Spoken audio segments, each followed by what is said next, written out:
Alors, je m'appelle James Blondel, je suis dessinateur de Kei Malaga et je suis prof de SVT à mes heures perdues pour gagner un peu ma croûte.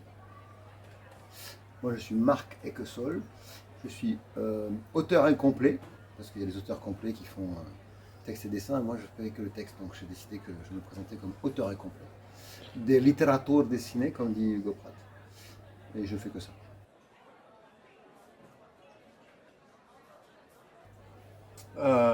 Moi, c'est Cédric, c'est la BD de mon enfance. J'ai eu du Astérix dans les mains, mais je me suis souvenu de Cédric. J'avais un tome de Cédric à chaque fois que je perdais une dent, donc j'ai eu 32 tomes de Cédric. Après, je me suis arrêté, j'ai pas été plus loin. Mais après, j'ai lu d'autres choses. Moi je crois quand même que c'est Lucky Luke, parce que je me souviens d'en lire, entre guillemets, sans le savoir lire. Et j'avais juste identifié le signe avec un trait et un point dont je pensais que c'était un i, mais qui était en fait un point d'exclamation. Et à chaque fois que j'en voyais un, je disais ah là il y a un i. Donc c'est ce souvenir que j'ai de mes premières BD.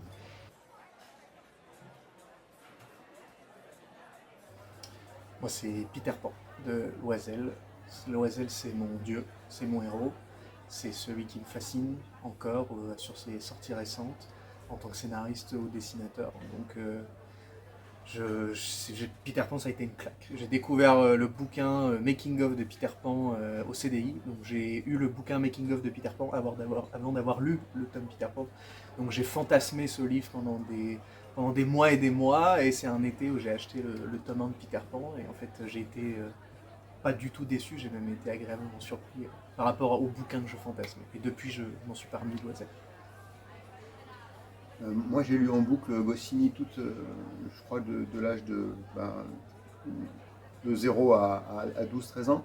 Mais le grand choc où je me suis dit, ah, on peut.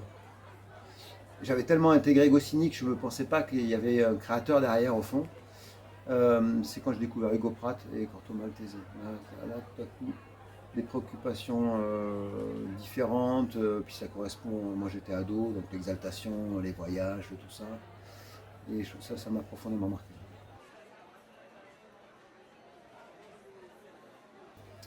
Moi, c'est Au-dedans, qui est sorti l'année dernière. BD introspective, un peu humour new-yorkais, avec un découpage hyper inventif, un dessin superbe. Et vraiment, c'est une BD qui m'a bouleversé, qui m'a extrêmement marqué.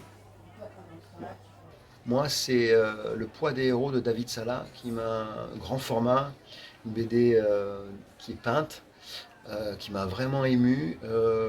Graphiquement, c'est super beau, narrativement, c'est assez audacieux.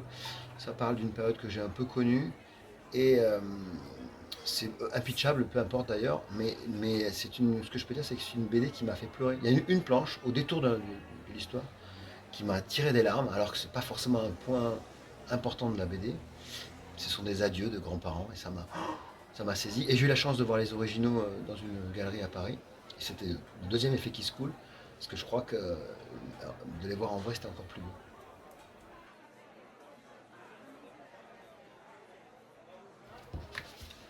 Notre actualité, c'est qu'on Je est, fais le pupitre.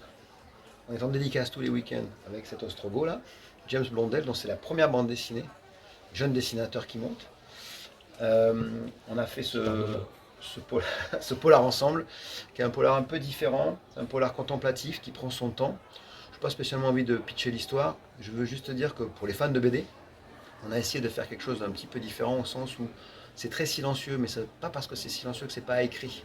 Donc c'est pour renvoyer un peu au lecteur de BD l'idée que c'est vous qui tournez les pages, les gars. Donc il faut prendre votre temps, parce que c'est pas, on vous manipule, hein.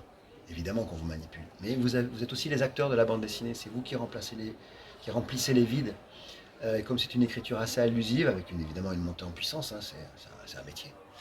Euh, on a voulu pousser un peu cette esthétique-là